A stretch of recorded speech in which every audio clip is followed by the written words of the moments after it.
आज हम आपको गरीब लड़के और सुनहरी बत्तख का अजीब वाकया सुनाने वाले हैं। सोने के पंख वाली बत्तख के साथ लड़के ने क्या किया और कैसे। गरीब लड़के की शादी बादशाह की बेटी शहजादी से हो गई। आइए सुनते हैं ये पूरा वाकया। लेकिन उससे पहले इस वीडियो को लाइक करना बिल्कुल ना भूले दोस्तों। किसी गांव में एक गरीब और मेहनती लकड़हारा रहता था। उसकी एक बीवी थी और 3 बेटे लकड़हारा। सुबह सवेरे ही कुल्हाड़ी लेकर जंगल चला जाता था और वहां से लकड़ियां काट कर फरोख्त करता था। लकड़ियां फरोख्त करने से उसे जो पैसे मिलते उनसे वह खाने पीने का सामान खरीद कर घर लाता। उसकी बीवी भी बड़ी मेहनती थी और घर का सारा काम ऐसी खूबी से करती थी कि लकड़हारे को कभी शिकायत का मौका नहीं मिलता था। उसके तमाम कुनबे की गुजर बसर बड़े मजे से हो रही थी। लकड़हारे का बड़ा लड़का जो खासी उम्र का था, उसका नाम उबैद था। बड़ा होने की वजह से माँ बाप उसे बहुत चाहते थे और उसकी बहुत खातिर करते थे। उबैद से छोटे लड़के का नाम चांद था और वह भी माँ बाप का बहुत लाडला था। उम्मीद की तरह उसकी भी बहुत खातिर होती थी और वह भी जो चीज मांगता उसे फौरन मिल जाती थी। लकड़हारे के सबसे छोटे लड़के का नाम शेरदिल था, लेकिन सब उससे भोंदू भोंदू कहते थे। उसे कोई भी प्यार नहीं करता था। उसके माँ बाप और दोनों भाई उसे बिल्कुल अहमक समझते थे। उबैद और चांद तो हमेशा अच्छा पहनते और अच्छा खाते थे, लेकिन भोंदू बेचारा हमेशा फटे हालों रहता था और उसे खाने को हमेशा रूखी सूखी ही मिलती थी। बात बात पर उसकी पिटाई होती, कोई उसे झाड़ता और कोई गाली देता, लेकिन वह यह सब कुछ बर्दाश्त करता था। न गाली के जवाब में गाली देता था और न भाइयों की ज्यादतियों की शिकायत अपने माँ बाप के पास करता था। भोंदू यानी शेर दिल के दिल में अपने माँ बाप का बहुत अदब था, इसीलिए वह उनके सामने खामोश रहता था और शिकायत का एक लफ्ज भी जुबान पर नहीं लाता था।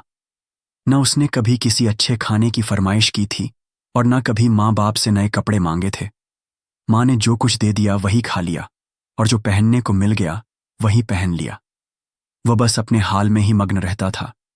कोई उसे भोंदू कहता या बुद्धू उल्लू कहता या उल्लू का चरखा, उसे कोई परवाह ना थी। फिर करना खुदा का ये हुआ कि एक रोज लकड़हारा बुखार से बीमार हो गया। बुखार की वजह से वह लकड़ियां काटने के लिए जंगल नहीं जा सकता था। लकड़हारे की बीवी ने अपने बड़े लड़के उबैद को बुलाया और कहा, बेटे, तुम्हारा बाप कल शाम से बीमार है। इस हालत में वह ना जंगल जाकर लकड़ियां काट सकता है और ना वहां से लकड़ियां उठाकर ला सकता है। इसलिए तुम कुल्हाड़ी लेकर जंगल जाओ और वहां से लकड़ियां काट कर लाओ। यह कहते हुए उसने बड़ी मोहब्बत से उसे खाना खिलाया। एक थैले में खाना और एक केतली में दूध डालकर साथ दे दिया और कुल्हाड़ी उसके कंधे पर रखकर प्यार से उसके सर पर हाथ फेरते हुए उसे जंगल की तरफ रवाना कर दिया। उबैद कुल्हाड़ी कंधे पर रखे जंगल की तरफ चला जा रहा था कि उसे एक बूढ़ा मिला जो कद कांट से बिल्कुल बौना लगता था। बूढ़े ने उबैद को देखकर कहा, ए नौजवान, जरा ठहर और मेरी फरियाद सुन। मुझे भूख ने बहुत सता रखा है और प्यास की वजह से मेरा दम निकला जा रहा है। तेरे थैले में खाना भी है और तेरी केतली में मीठा दूध भी है। तू मुझ मिस्कीन को खुदा के नाम पर कुछ खाना खिला दे और थोड़ा सा दूध पिला दे। गरीबों की मदद करना बड़ी अच्छी बात है। जो गरीबों की इमदाद करते हैं, खुदा भी उनकी इमदाद करता है। उबैद ने बूढ़े की यह इल्तिजा सुनकर उसे छिड़कते हुए कहा, परे हट चालाक बूढ़े, और मेरा रास्ता छोड़। मेरा थैला तो खाने से खाली है और मेरी केतली में भी दूध नहीं है। अगर होता भी तो फिर भी मैं तुम्हें ना देता।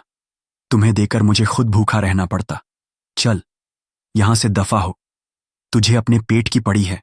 मुझे जंगल पहुंचना है और वहां से लकड़ियां काट कर लानी है। बूढ़े को इस तरह झिड़क कर उबैद आगे चल दिया। थोड़ी देर बाद वह जंगल में जा पहुंचा। खाने का थैला और दूध की केतली जमीन पर रखी और कुल्हाड़ी थामकर एक दरख्त की तरफ बढ़ा। उसने दरख्त की जड़ पर कुल्हाड़ी का वार किया, लेकिन उसने कुल्हाड़ी चलाते हुए एहतियात नहीं की थी। उसका नतीजा यह हुआ कि उसने अपना बाजू जख्मी कर लिया। उबैद का बाजू जख्मी हुआ तो वह मदद के वास्ते चीखने चिल्लाने लगा, लेकिन वह तो जंगल में अकेला था। वहां कौन उसकी मदद करता। आखिर वह जैसे तैसे कराता हुआ खुद ही उठा और गिरता पड़ता अपने घर पहुंचा। मां ने जब उसका जख्मी बाजू देखा तो फौरन पट्टी बांधी और उससे बहुत हमदर्दी जाहिर की। उबैद के बाजू पर पट्टी बांधने के बाद मां ने अपने मंझले बेटे चांद को बुलाया और कहा, चांद बेटे, तुम्हारा बाप बीमार है और तुम्हारे बड़े भाई का बाजू जख्मी हो गया है, उनसे अब कुछ काम नहीं हो सकता। यह सुनकर चांद ने जवाब दिया, वाह मां, यह कौन सी बड़ी बात है, मैं अभी कुल्हाड़ी लेकर जाता हूं और जंगल से लकड़ियां काट कर लाता हूं। मां चांद की यह बात सुनकर बहुत खुश हुई। थैले में खाना और केतली में दूध डाल उसे दिया और उसके कंधे पर कुल्हाड़ी रखकर प्यार से उसके सर पर हाथ फेरते हुए उसे जंगल की तरफ रवाना कर दिया। चांद कुल्हाड़ी कंधे पर रखे जंगल की तरफ चला जा रहा था कि उसे भी रास्ते में वहीं बौना सा बूढ़ा मिला जो उबैद को मिला था। बूढ़े ने चांद को देखते ही गिड़गिड़ाकर कहा, ए बेटा, तेरे चांद से मुखड़े की खैर हो, खुदा के नाम पर मेरी मदद कर, मुझे भूख ने बहुत सता रखा है और मारे प्यास के मेरा दम निकला जा रहा है। तेरे थैले में खाना भी है और तेरी केतली भी मीठे मीठे दूध से भरी है, तू मुझ मिस्कीन की मदद कर। चांद बूढ़े से कहने लगा, दफा हो बुढ़े, मैं तुझे कुछ भी नहीं दूंगा, कहाँ का खाना और कहाँ का दूध, तुझ जैसे निकम्मे को तो पानी का एक घूंट भी नहीं देना चाहिए। चल परे हट और मेरा रास्ता छोड़, तेरे जैसे भूखे लफंगे बहुत फिरते हैं। चल हट, मुझे जंगल जाने की जल्दी है, वहां से लकड़ियां काट कर लानी है। बूढ़े को उसी तरह डांट कर चांद भी आगे चल दिया। थोड़ी देर बाद वह जंगल में जा पहुंचा और ऐन उस दरख्त के पास जा रुका जिसे उबैद ने काटने की कोशिश की थी और इसी कोशिश में अपना बाजू जख्मी कर लिया था। उसने खाने का थैला और दूध की केतली जमीन पर रखी और दोनों हाथों से कुल्हाड़ी थामकर दरख्त की जड़ पर वार किया, लेकिन उबैद की तरह उसने भी कुल्हाड़ी चलाते हुए एहतियात नहीं की थी, जिसका नतीजा यह निकला कि कुल्हाड़ी दरख्त के बजाय उसके अपने पांव पर आकर लगी। चांद का पांव जख्मी हुआ तो वह दर्द से चीखने चिल्लाने लगा, हाय हाय, अरे कोई बचाओ, मेरी जान निकली जा रही है। पांव जख्मी होने की वजह से वह उठ भी नहीं सकता था। कुछ देर तक वह वहीं पड़ा, दर्द से चिल्लाता और मदद के लिए हाय हाय पुकारता रहा। इत्तेफाक से कुछ आदमियों का उस तरफ से गुजर हुआ तो वह उसकी चीखें सुनकर उसके पास आए। उन्होंने उसका जख्मी पांव देखा तो मिलजुल कर उसे उठा लिया और फिर उससे उसके घर का पता पूछने लगे। चांद ने उन्हें फौरन अपने घर का पता बता दिया और वह उसे अपने कांधे पर लादे उठाकर उसके घर की तरफ चल दिए। माँ बाप ने जब चांद के जख्मी पांव को देखा तो उन्हें सख्त हैरानी हुई, लेकिन वह बेचारे कर भी क्या सकते थे। माँ ने जल्दी जल्दी उसके पांव की मरहम पट्टी की और खामोश हो गई।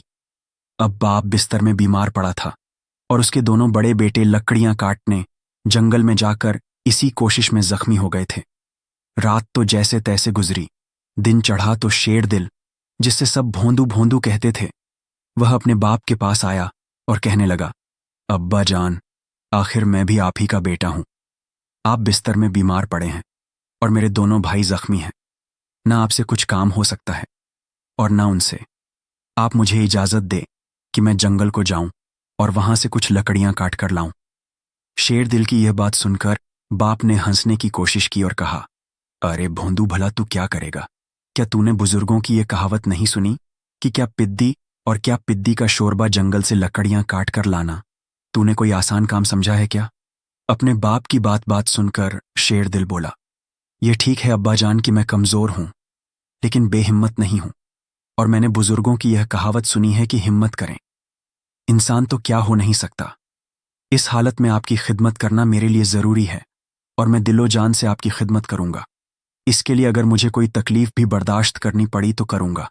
आपसे सिर्फ इतनी दरख्वास्त है कि मुझे जंगल जाने और वहां से लकड़ियां काट कर लाने की इजाजत दे दें। बाप ने कहा, शेर दिल, तू वाकई शेर दिल है जो बेकार की जिद कर रहा है। यह काम अभी तेरे बस का नहीं, अभी तेरी उम्र ही क्या है। लेकिन शेर दिल मचल गया और कहने लगा, अब्बा जान, अगर आप इजाजत नहीं देते तो मैं आपकी इजाजत के बगैर ही चला जाऊंगा और आपको दिखा दूंगा कि मैं उम्र में छोटा होने के बावजूद कैसे कैसे काम कर सकता हूं। शेर दिल की यह बात देखकर बाप ने कहा, अच्छा भाई, अच्छा, जाओ तुम भी जंगल में जाके अपना शौक पूरा करा आओ। बाप ने जब शेर दिल को इजाजत दे दी तो वह खुश खुश माँ के पास आया और उसे सारी बात बताई। माँ सुनकर कहने लगी, अच्छा बेटे, तुम जंगल को जाना चाहते हो तो जाओ, तुम्हारी अक्ल का खाना ही खाली है। ये एक सूखी सी रोटी है, ये ले जाओ और इसके साथ पानी पी लेना, पेट भर लेना। इससे ज्यादा तुम्हें किसी चीज की जरूरत नहीं हो सकती। माँ ने उबैद और चांद को ताज़ा खाना और दूध देकर जंगल में भेजा था, जबकि शेर दिल बेचारे को सिर्फ सूखी रोटी और पानी मिला। फिर भी उसने निहायत अदब के साथ अपनी माँ का शुक्रिया सलाम करके कुल्हाड़ी अपने कंधे पर रखकर जंगल की तरफ चल दिया। शेरदिल कुल्हाड़ी कंधे पर रखे जंगल की तरफ चला जा रहा था कि उसे भी वही बूढ़ा मिला जो उबैद और चांद को मिला था। शेरदिल को देखते ही उस बूढ़े ने कहा, बेटे, मैं कई दिन का भूखा हूं, खुदा के लिए मेरी इमदाद करो, मुझे रोटी का एक टुकड़ा ही दे दो, खुदा तुम्हारा भला करेगा। बूढ़े की यह बात सुनकर शेरदिल बोला, बाबा जी, वाकई तुम मुझे भूखे मालूम होते हो, लेकिन मुझे अफसोस है कि मेरे पास खाने के लिए कोई अच्छी चीज नहीं है।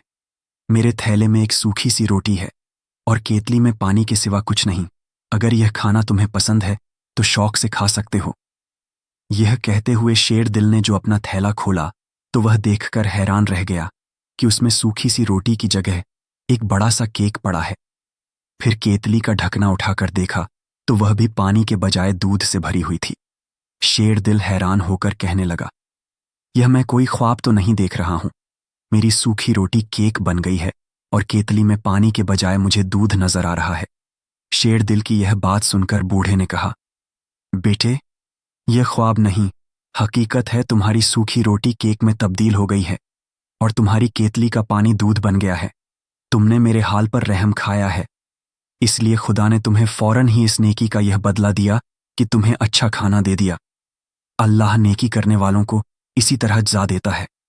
बूढ़े को खाना खिलाने के बाद जब शेरदिल आगे चलने लगा तो बूढ़े ने कहा, बेटे, मैं भूखा था, तुमने मुझे खाना खिलाया, तुमने मेरे साथ नेकी की है।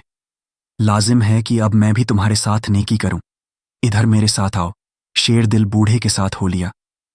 बूढ़ा उसे साथ लेकर जंगल में गया और फिर एक पेड़ के करीब जाकर रुक गया और कहने लगा, बेटे, जब मैं यहां से चला जाऊं तो तुम इस पेड़ को जड़ से काट डालना। इस पेड़ की जड़ में तुम्हें एक ऐसी चीज मिलेगी जो तुमने पहले कभी नहीं देखी होगी। वह चीज तुम्हारे बहुत काम आएगी और क्या अजब कि उसकी वजह से तुम्हारी जिंदगी भी सवर जाए। यह कहकर बूढ़ा वहां से चल दिया। शेरदिल बहुत खुश था। जब बूढ़ा उसकी नजरों से ओझल हो गया तो उसने कुल्हाड़ी उठाई और दोनों हाथों में मजबूती से थामकर दरख्त की जड़ पर चलाने लगा।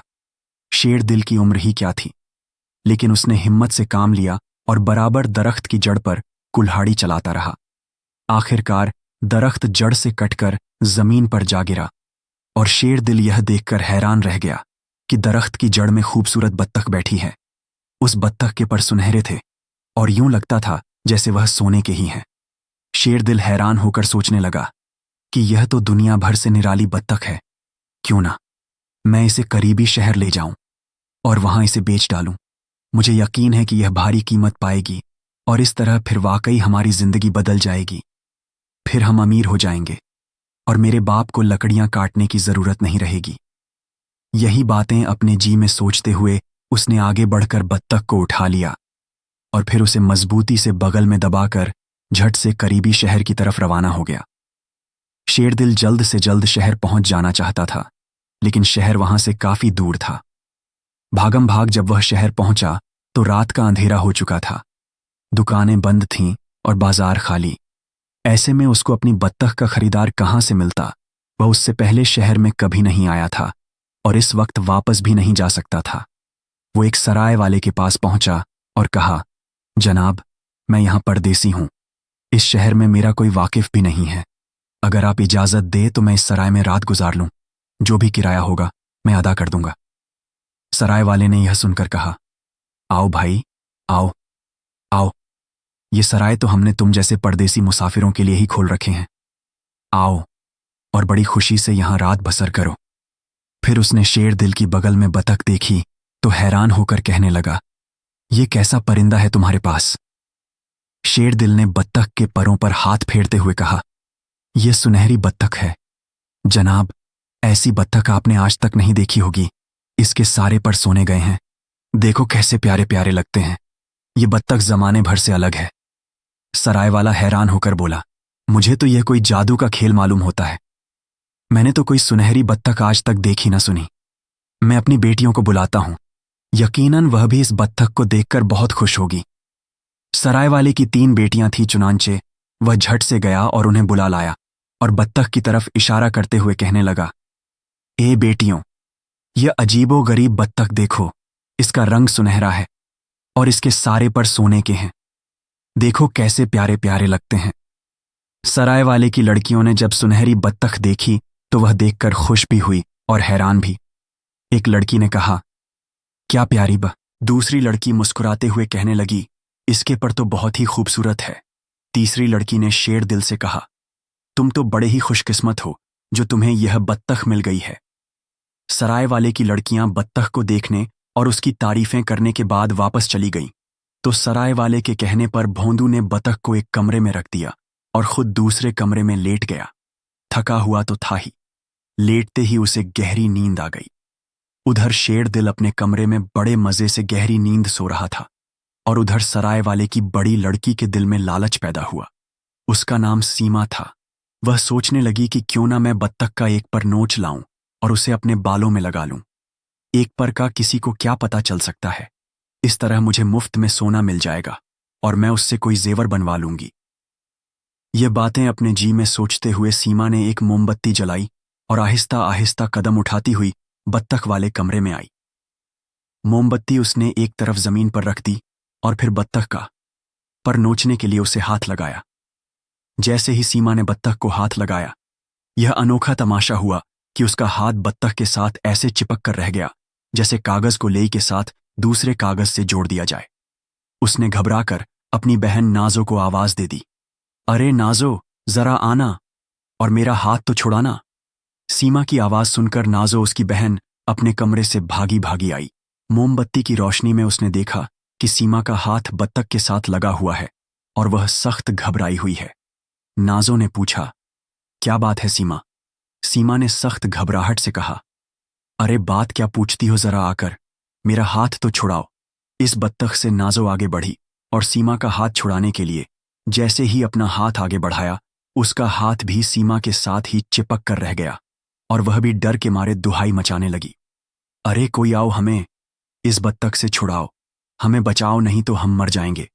इस बत्तख ने हमें पकड़ लिया है और हमें समझ नहीं आता कि हम क्या करें। आओ, खुदा के लिए हमारी इमदाद करो और हमें इस मुसीबत से निजात दिलाओ। सीमा और नाजो उसी तरह चीख पुकार कर रही थी।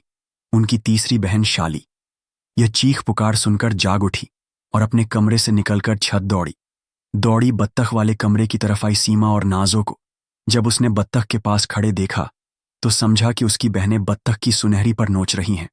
वह यह सोचकर आगे बढ़ी कि मैं क्यों इनसे पीछे रहूं। शाली को देखकर दोनों ने शोर मचाया, शाली, हमें हाथ मत लगाना वरना यह बत्तख तुम्हें भी पकड़ लेगी। लेकिन शाली ने कोई परवाह न की और नाजो को खींचते हुए कहने लगी, वाह, बत्तख के सुनहरे पर तुम नोच रही हो, मैं क्यों इनमें से अपना हिस्सा ना वसूल करूं। शाली का हाथ जैसे ही नाजो को लगा, वह भी उसके साथ ही चिपक कर रह गया। फिर तो लगी वो भी दुहाई मचाने, अरे ये कैसी मुसीबत आई है, मेरा हाथ अलग ही नहीं हो रहा, हाय अब मैं क्या करूं। और वह तीनों झारों कतार रोने लगी। शेर दिल जब सुबह के वक्त नींद से बेदार हुआ तो बिस्तर से निकलते ही बत्तख वाले कमरे में आया। वहां आकर उसने यह निराला मंजर देखा कि सीमा, नाजो और शाली तीनों फर्श पर बैठी हुई है और बराबर रोए जा रही है। शेर दिल ने जब उन तीनों को अपनी बत्तख के पास बैठे देखा तो हैरान होकर कहने लगा, अरे ये तुम यहां क्यों आई हो और मेरी बत्तख को क्या कर रही हो। शेर दिल की यह बात सुनकर सीमा ने रोते हुए कहा, जरा हमारे पास आकर देखो, तुम्हारी बत्तख ने क्या तमाशा किया है। इसने हम तीनों को पकड़ रखा है और छोड़ नहीं रही है। इससे कहो कि हमें आजाद करता दे वरना हम गम के मारे रो रो कर मर जाएंगे। शेर दिल सीमा की बात का कोई जवाब ना देने पाया था कि इतने में सराय वाला उस कमरे में आ पहुंचा। अपनी बेटियों को कमरे में देखकर वह गुस्से से कहने लगा, अरे शैतान, कहीं के यह क्या हरकत है। बज़ाहिर तो तू बड़ा भोला और सीधा साधा लगता है, लेकिन मुझे तेरे इरादे खतरनाक नजर आते हैं। बता क्या शरारत कर रहा था तू। शेर दिल ने जवाब दिया, जनाब, मेरे इरादे तो कुछ भी नहीं। मैं बत्तख को यहां रखकर अपने कमरे में जा सोया था। अब आया हूं तो ये मंजर देखा है। इन तीनों का जो यह हाल हुआ है तो आखिर इसकी कोई वजह भी होगी। ये अपने दिल में लालच लाई होंगी और बत्तख को चुराने के लिए इस कमरे में आई होंगी। इन्हें अपने लालच की यह सज़ा मिली है कि यह बत्तख के साथ चिपक कर रह गई है। इसमें मेरी तो कोई खता नहीं, कसूर इनका अपना है। मुझे तो अब बत्तख को लेकर जाना है। यह कहते हुए शेरदिल ने बत्तख को बगल में दबाया और बाहर की तरफ बढ़ा। उसके साथ ही सराय वाले की तीनों बेटियां भी चल दीं, क्योंकि वह बत्तख के साथ चिपकी हुई थीं। सराय वाले ने जो अपनी बेटियों को यूं जाते हुए देखा तो मारे अफसोस के गुमसुम खड़ा रह गया। भोंदू जब शहर से बाहर आया तो एक बूढ़े की नज़र उस पर पड़ी। उसने जब सराय वाले की तीनों लड़कियों को उसके साथ देखा तो हैरान होकर सोचने लगा कि सराय वाले की यह बेटियां तो बहुत अच्छी लड़की हैं। आज इन्हें क्या हो गया है जो यह लड़का इन्हें अपने साथ लिए जा रहा है। यह सोचकर वह बूढ़ा भागा और उसने बुलंद आवाज से कहा, अरे सीमा, अरे नाजो, अरे शाली, ये तुम कहाँ जा रही हो? वापस आ जाओ। शेरदिल बूढ़े की बात पर ध्यान दिए बगैर आगे चलता गया। जब बूढ़े ने देखा कि कोई उसकी बात मानकर नहीं दे रहा तो उसने यही जी में ठानी कि आगे बढ़कर इन्हें रोक लूं और सराय वालों की बेटियों को लड़के के साथ न जाने दूं। यह सोचकर वह आगे बढ़ा और उसने शाली को पीछे से खींचा, मगर जैसे ही उसने शाली को छुआ उसका हाथ शाली के साथ चिपक कर रह गया। वह घबराकर पुकारा, अरे अरे, ये क्या हो गया? मेरा हाथ अलहदा नहीं हो रहा। लेकिन उसके पुकारने से अब क्या बनता था? उसका हाथ तो अलग हो ही नहीं सकता था। मजबूर होकर वह भी उनके पीछे पीछे चलने लगा। फिर उस तरफ से एक उस्ताद का गुजर हुआ। उसने हैरानी से देखा कि एक लड़का बतख बगल में दबाए हुए हैं और उसके पीछे पीछे 3 लड़कियां और एक बूढ़ा चल रहे हैं।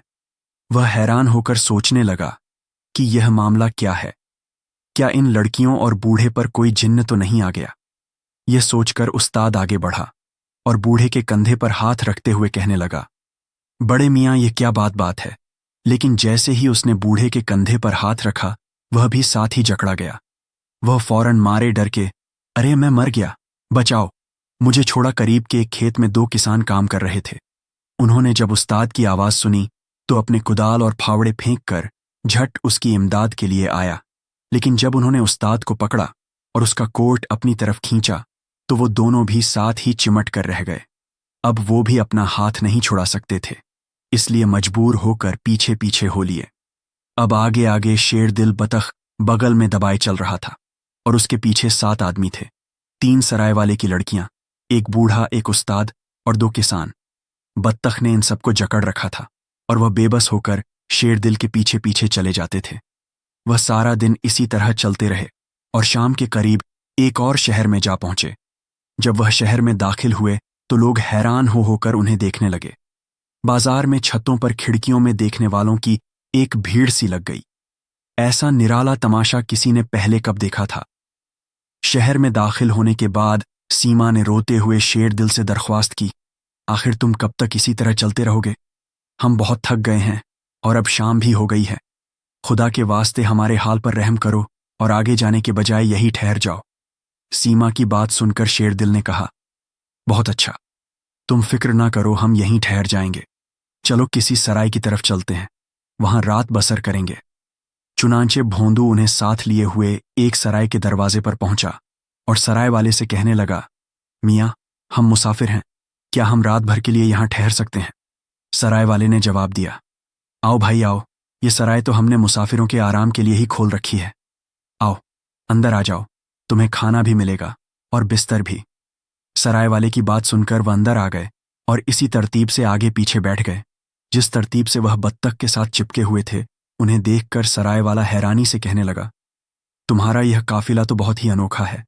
ऐसा मालूम होता है कि तुम अपनी किस्मत आजमाने और यहाँ की शहजादी को हंसाने की कोशिश करने आए हो। सराय वाले की यह बात सुनकर शेरदिल ने कहा, शहजादी को हंसाने मेरी समझ में यह बात नहीं आई। मियाँ, जरा साफ साफ बताओ कि क्या माजरा है और यहाँ की शहजादी को क्या हुआ है? सराय वाले ने हंसते हुए जवाब दिया, भाई, ये बहुत दिलचस्प किस्सा है। हमारी बादशाह की एक ही बेटी है जो हर वक्त गमगीन रहती है। उस शहजादी की अजीब हालत है, वह दिन रात उदास नजर आती है। जिस वक्त भी उसे देखो वह परेशान, खोई खोई और घबराई हुई लगती है। चाहे उसे कैसी भी मजेदार कहानी सुनाई जाए वह फिर भी खुश नहीं होती। उसे हंसाने की लाख कोशिशों की जाए, वो बिल्कुल नहीं हंसती। बहुत सयाने, बहुत हकीम अपने अपने नुस्खे आजमा चुके हैं, लेकिन उन्हें कामयाबी हासिल नहीं हुई। शहजादी उसी तरह गमगीन और उदास है। इतना कहकर सराय वाले ने जरा सांस लिया और फिर अपनी बात जारी रखते हुए कहने लगा, अब बादशाह ने यह ऐलान किया है कि जो शख्स आकर शहजादी को हंसा देगा, शहजादी की शादी उसके साथ कर दी जाएगी। इस ऐलान के बाद बहुत से लोग किस्मत आजमाइश कर चुके हैं, लेकिन अब तक कोई भी शख्स शहजादी को हंसाने में कामयाब नहीं हो सका। यह बात कहने के बाद सराय वाले ने उन्हें खाना खिलाया, फिर शेर दिल को एक कमरे में जगह दी और बत्तख और उसके साथ चिपके हुए 7 आदमियों को दूसरे कम। शेर दिल रात को बिस्तर में लेटा तो वह उन बातों पर गौर करता रहा जो सराय वाले ने उसे बताई थी। वह सोचने लगा कि क्यों ना मैं भी बादशाह के महल में जाऊं और वहां जाकर आजमाऊं। मेरे साथ एक अनोखा काफिला है, बहुत मुमकिन है कि शहजादी देखे तो उसे हंसी आ जाए। अगर उसे हंसी आई तो मेरा काम बन जाएगा और शहजादी के साथ मेरी शादी भी हो जाएगी। सारी रात वह सोता जागता इन्हीं सोच में खोया रहा। सुबह हुई तो शेर दिल खुश खुश उठा और बत्तख को बगल में दबाकर शाही महल का रुख किया। 7 आदमी बत्तख के साथ चिपके हुए उसके पीछे थे। जैसे ही वह महल के दरवाजे पर पहुंचा तो पहरेदार ने उसे देखते ही हंसकर कहा, आओ आओ मियां, मैं समझ गया हूं कि तुम क्यों आए हो। यह नज़ारा तो ऐसा अनोखा है कि जो देखे हंसते हंसते दोहरा हो जाए। चलो, मैं तुम्हें बादशाह सलामत के पास ले चलता हूं। मुझे पूरा यकीन है कि वह देखकर बहुत खुश होंगे। पहरेदार ने अंदर जाकर बादशाह को इत्तला दी। बादशाह सलामत एक लड़का शहजादी को हंसाने के लिए आया है। बादशाह ने सुनते ही हुक्म दिया, उसे फौरन हमारे सामने पेश करो। पहरेदार ने शेरदिल और उसके साथियों को बादशाह के सामने ला पेश किया। जब शेरदिल बादशाह के सामने आया तो उसने बादशाह को सलाम किया और फिर बड़े अदब से कहने लगा, बादशाह सलामत का इकबाल बुलंद हो। मैं आपका ऐलान सुनकर किस्मत आजमाने आया हूं। इजाजत हो तो मैं अपने हुनर से शहजादी को हंसाने की कोशिश करूंगा। मुझे यकीन है कि खुदा मुझे इस कोशिश में कामयाबी अता करेगा। बादशाह ने शेरदिल की यह बात सुनकर उसे और उसके काफिले को देखा। वह कहने लगा, बहुत खूब, यह नज़ारा तो लाजवाब है। इस लड़के की बगल में एक सुनहरी बत्तख है। ऐसी खूबसूरत बत्तख आज तक किसी ने नहीं देखी होगी। फिर इस बत्तख के साथ 1 या 2 नहीं, बल्कि पूरे 7 आदमी चिपके हुए हैं। यह हंसी तो क्या कहकहे लाने वाली बात है। इसे देखकर भला शहजादी क्यों खुश न होगी। अगर यह मंजर भी देखकर उसे हंसी न आई तो फिर वह सारी उम्र ही गमगीन रहेगी। चुनांचे बादशाह ने फौरन शहजादी को बुलाया कि वह आए और आकर यह दिलचस्प नज़ारा देखे। जब उसने सुनहरी बत्तख और उसके साथ चिपके हुए 7 आदमी देखे तो उसने फौरन एक कहकहा लगाया। उसके मुंह से हंसी का जो फव्वारा छूटा तो वह यूं बेतहाशा हंसने लगी जैसे उस पर हंसी का दौरा पड़ गया हो।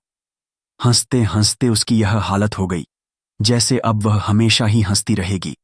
बादशाह ने जो अपनी बेटी को इस तरह हंसते देखा तो वह खुश हो गया और उसके साथ ही बादशाह के तमाम दरबारियों के चेहरों पर खुशी की लहर दौड़ गई।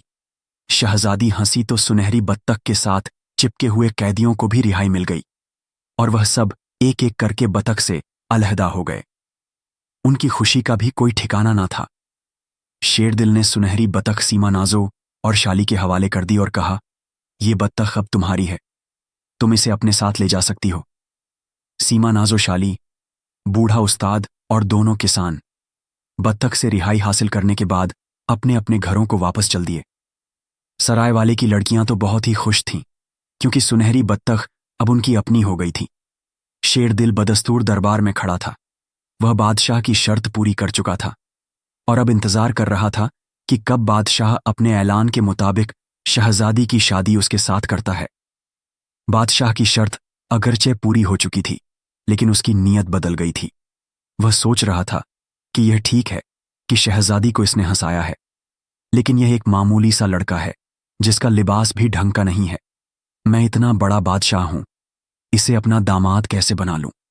यह तो मेरी सख्त तौहीन होगी कि इतने बड़े बादशाह की बेटी की शादी एक मामूली से लड़के के साथ हो जाए। कोई तरकीब ऐसी करनी चाहिए जिससे शहजादी की शादी इस लड़के के साथ ना हो सके।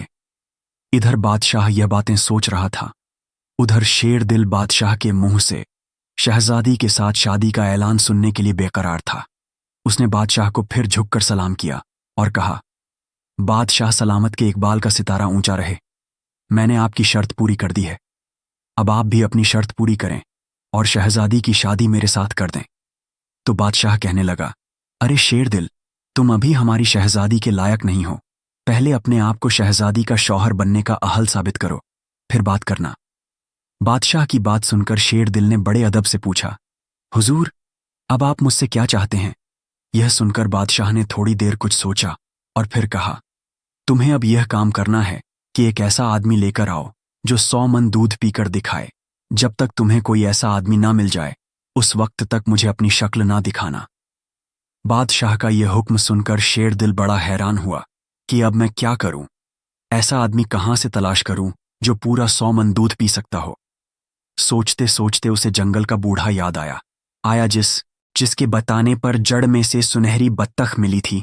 शेर दिल ने सोचा कि क्यों ना मैं उसी के पास जाऊं और उसे अपना हाल सुनाऊं।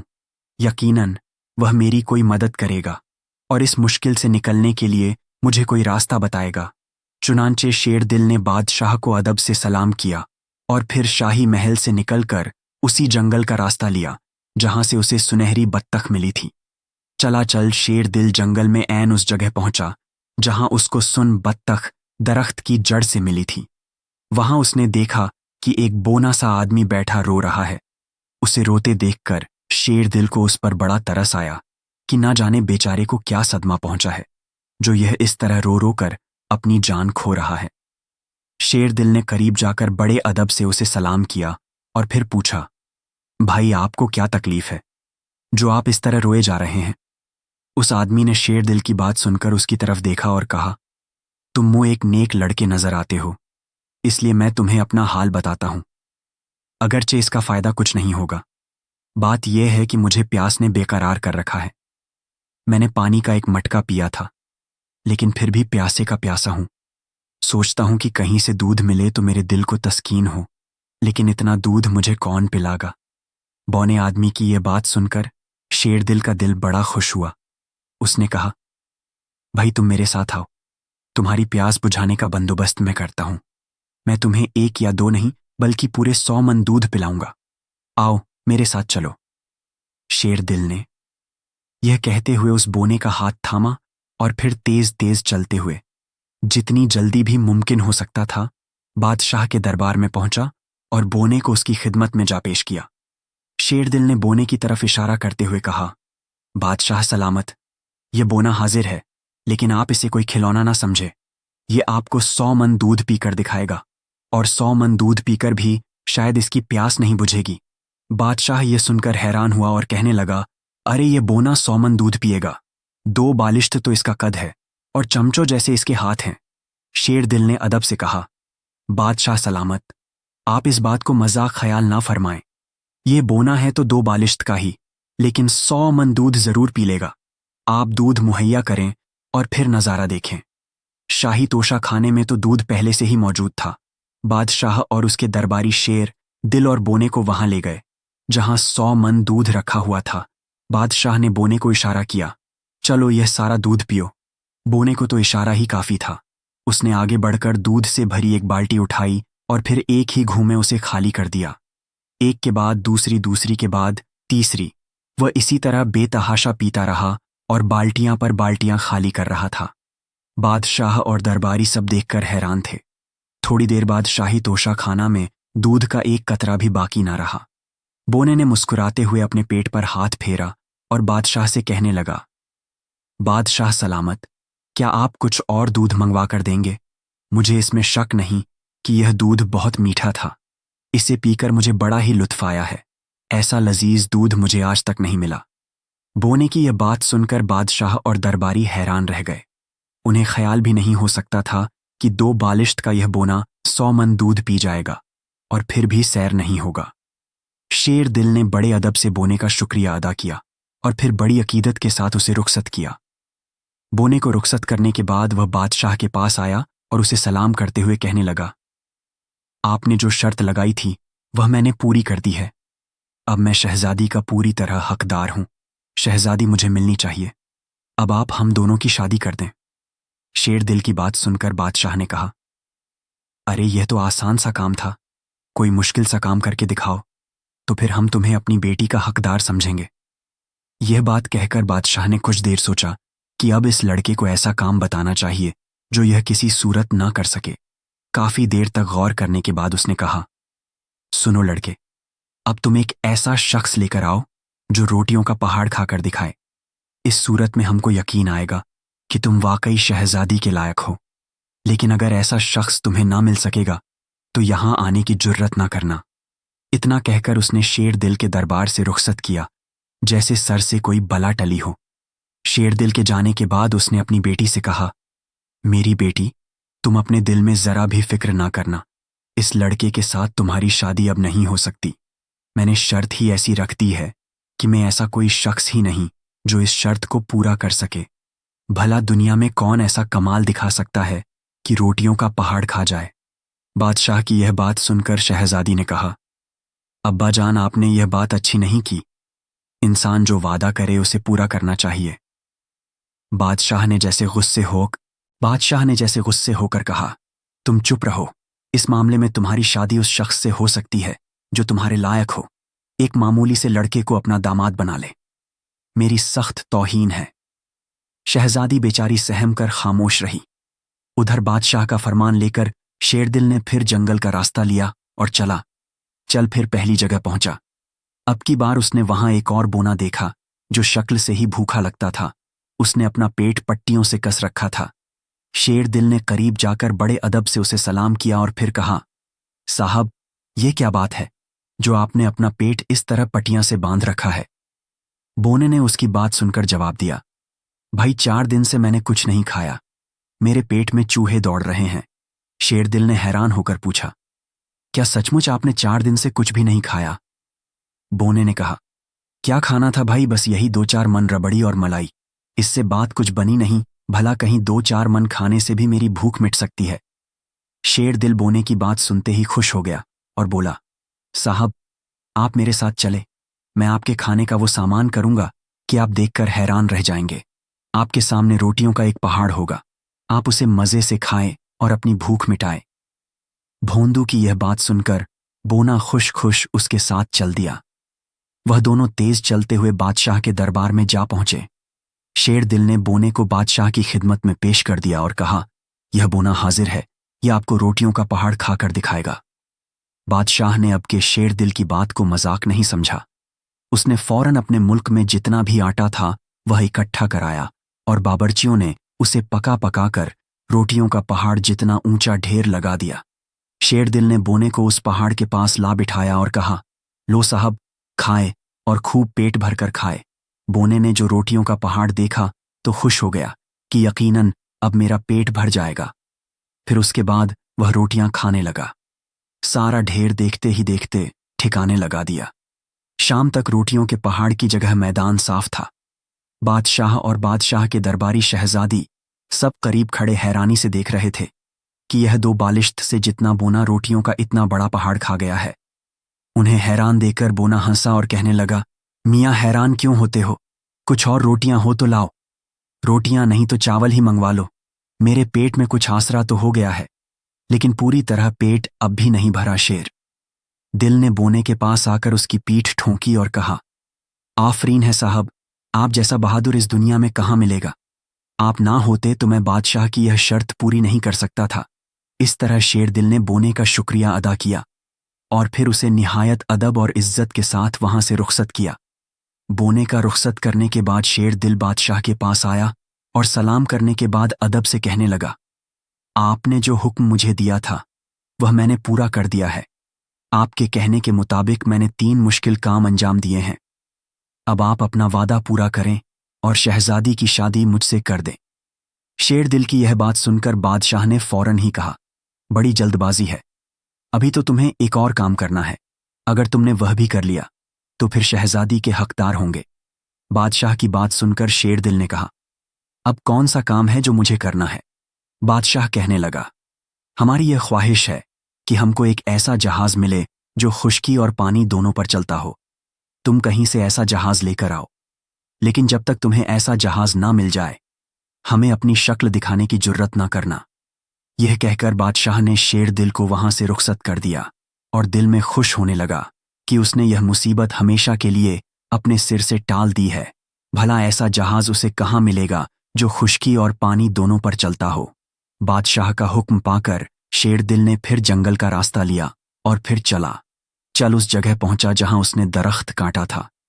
शेर दिल ने देखा कि अब वहां वही बूढ़ा बैठा है जिसे उसने खाना खिलाया था और जिसने उसे सुनहरी बत्तख का पता बताया था। शेर दिल ने झट आगे बढ़कर उसे अदब से सलाम किया और कहा, बाबा जी, खुदा का शुक्र है कि आप मुझे मिल गए। मुझ पर एक सख्त मुश्किल आन पड़ी है, खुदा के लिए मेरी इमदाद कीजिए। यह कहकर शेर दिल ने शुरू से लेकर आखिर तक तमाम हाल उसे कह सुनाया। सुनहरी बत्तख का हाथ आना, शहजादी का हंसाना, 100 मन दूध और रोटियों के पहाड़ की शर्त पूरी करना, ये सारे वाकयात उसने बूढ़े को सुना डाले और फिर आंसू भरी आंखों के साथ ये कहने लगा, बाबा, अब बादशाह ने यह हुक्म दिया है कि ऐसा जहाज लेकर आओ जो खुश्की और पानी दोनों पर चलता हो। भला मैं यह काम कैसे करूं? मेरी यह मुहिम सर हो तो कैसे हो? ऐसा जहाज मुझे कहां से मिलेगा जो खुश्की पर भी चलता हो और पानी पर भी? शेर दिल की यह बात सुनकर बूढ़ और फिर आंसू भरी आंखों के साथ यह कहने लगा, बाबा, अब बादशाह ने यह हुक्म दिया है कि ऐसा जहाज लेकर आओ जो खुश्की और पानी दोनों पर चलता हो। भला मैं यह काम कैसे करूं? मेरी यह मुहिम सर हो तो कैसे हो? ऐसा जहाज मुझे कहां से मिलेगा जो खुश्की पर भी चलता हो और पानी पर भी? शेर दिल की यह बात सुनकर बूढ़े ने कहा, बेटा, तुम बिल्कुल न घबराओ। मैं तुम्हें बिल्कुल ऐसा ही एक जहाज बनाकर दूंगा जैसा बादशाह ने तुमसे मांगा है। पहले भी 100 मन दूध दरअसल मैंने ही पिया था, वह मैं ही था, और रोटियों का पहाड़ भी मैंने ही खाया था। मुझे तुम्हारी वो नेकी याद है जो तुमने मेरे साथ की थी। तुमने मेरी हालत पर रहम खाते हुए मुझे रोटी खिलाई थी और इस तरह मेरी जिंदगी बचाई थी। तुम बहुत नेक और अच्छे लड़के हो और दूसरों के साथ नेकी और भलाई से पेश आते हो, इसलिए मैं अब फिर तुम्हारी मदद करना चाहता हूं और बादशाह की शर्त के मुताबिक ऐसा जहाज तैयार कर दूंगा। चुनांचे बूढ़े ने काफी दिन की मेहनत के बाद ऐसा जहाज तैयार कर दिया जो खुश्की और पानी दोनों पर चलता था। शेर दिल बड़ी खुशी से उस जहाज में सवार हुआ और बूढ़े को भी अपने साथ ले लिया। इसके बाद दोनों उस जहाज में बादशाह के महल की तरफ रवाना हो गए। जब शेर दिल का जहाज बादशाह के महल के पास आकर ठहरा और उसमें से शेर दिल बाहर आया तो बादशाह हैरान रह गया। उसने अपने ख्याल में जो बात नामुमकिन समझ ली थी वह मुमकिन हो गई थी। उसकी शर्त के मुताबिक शेर दिल ऐसा जहाज ले आया था जो खुश्की और पानी दोनों पर चलता था। बादशाह ने हैरान होकर सोचा कि शेर दिल को मात देना आसान काम नहीं है। उसने सभी काम पूरे कर डाले हैं, हालांकि हर काम बज़ाहिर बहुत नामुमकिन था। बेहतर यही है कि अब मैं शहजादी के साथ इसकी शादी कर डालूं। जो लड़का 4 नामुमकिन काम करके दिखा सकता है वह यकीनन शहजादी का हकदार है। चुनांचे उसने उसी वक्त काजी को बुलाया और शहजादी की शादी शेर दिल के साथ कर दी। इस तरह शेर दिल अपनी नेकी और बहादुरी की बदौलत बादशाह के दामाद बन गया। उसने जो नेकी की वह जरा सी थी, लेकिन अल्लाह ने उसे उसका बहुत बड़ा अजर दिया। जो लोग दूसरों पर रहम का बर्ताव करते हैं और उनके साथ नेकी करते हैं और किसी तरह से उनकी मदद करते हैं तो अल्लाह उन्हें बहुत नवाजता है। और फिर शेर दिल और शहजादी हंसी खुशी रहने लगे। शेर दिल ने अपने माँ बाप और भाइयों को भी अपने पास ही बुला लिया। शहजादी बादशाह की इकलौती बेटी थी, इसलिए बादशाह के बाद अब मुल्क का बादशाह शेर दिल को ही बनना था। इस तरह एक छोटा सा लड़का, गरीब घर का लड़का, अपनी एक नेकी की बदौलत बादशाह बन बैठा। आपको यह वीडियो कैसी लगी कमेंट बॉक्स में ज़रूर बताएं। साथ ही कमेंट करके ज़रूर बताएं कि आप लोगों को हमारी वीडियोस पसंद आती है या नहीं, और अगर आप किसी टॉपिक पर कहानी सुनना चाहते हैं तो उस बारे में भी अपनी राय कमेंट बॉक्स में ज़रूर दें।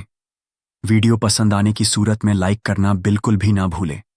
साथ ही हमारे YouTube चैनल को सब्सक्राइब कर लें। शुक्रिया।